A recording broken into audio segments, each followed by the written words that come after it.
Right now I'm sitting with the energy in my body, just seems to be saying there is no time for reflection, there's things to do.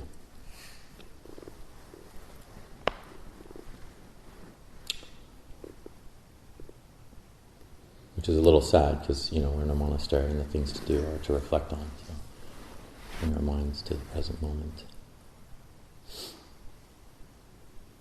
Oil change can be done anytime. Figure out all these things another day. It's so important.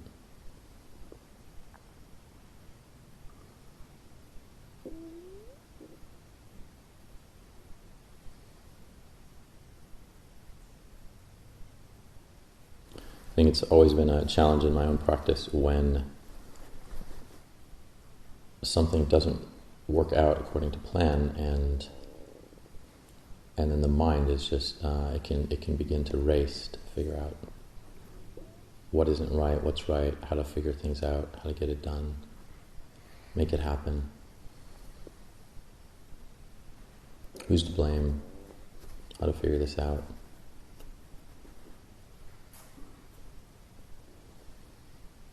This is a problem. It has to be solved.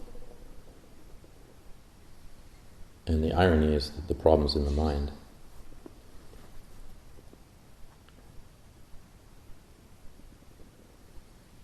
There's no solution really to conditioned phenomena in the world. It's just always going to be conditions after conditions. You find a key, everything works out.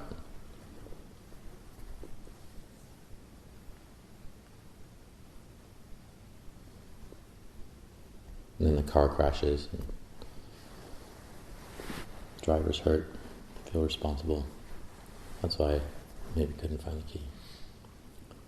Who knows, just the mind is constantly trying to work out how to fix things, make it right, and then it just, that's not possible. Can't really ever get it right.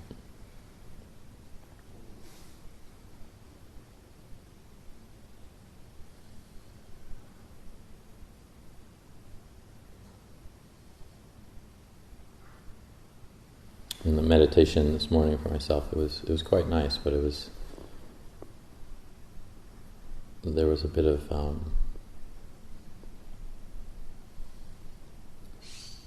there was not a sense that the hair was on fire and death was approaching. I didn't have much time.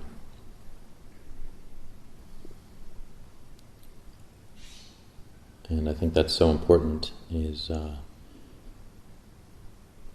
day by day we continue with our practice here, and it can seem like that movie Groundhog Day. And we have, disasters and problems and easygoing things and boredom and all kinds of things occur that are just random and normal and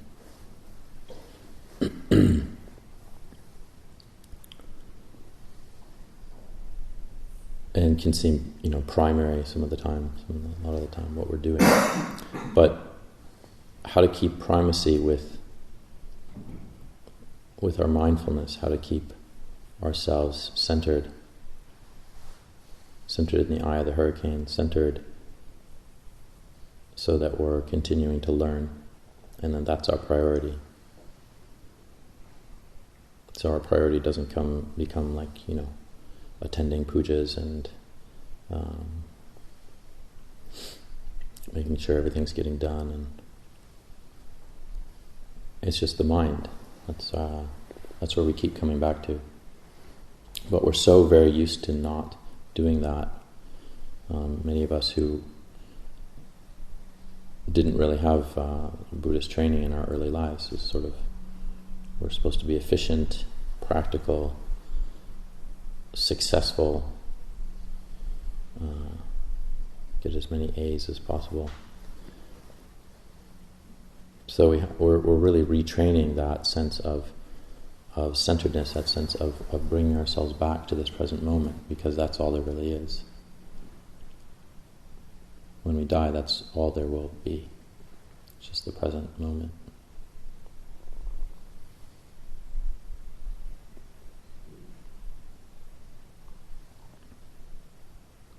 So I think it's up to each of us to figure out what is it that allows our minds to stray off, to kind of wander and lose interest, get bored,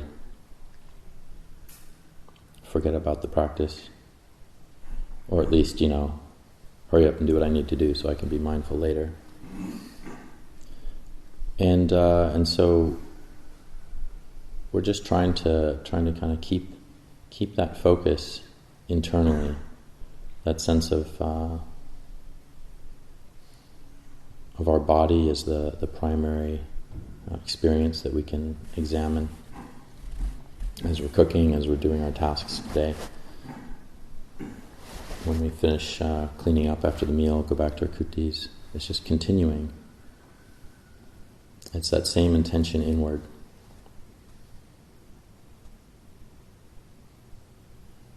Not allowing the asavas, the outflows, to be our focus.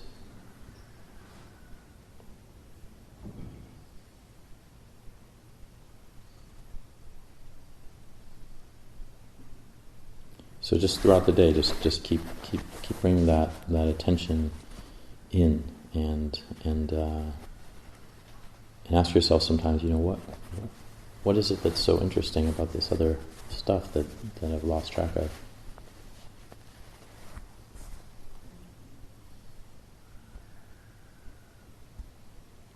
Why so much concern with news from abroad, that when all that concerns really all of life and death is alive inside of us?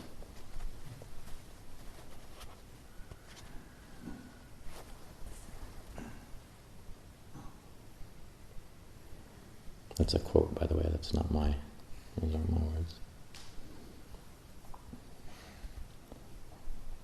So yeah, just keep that sense of inward going, that knowing mind.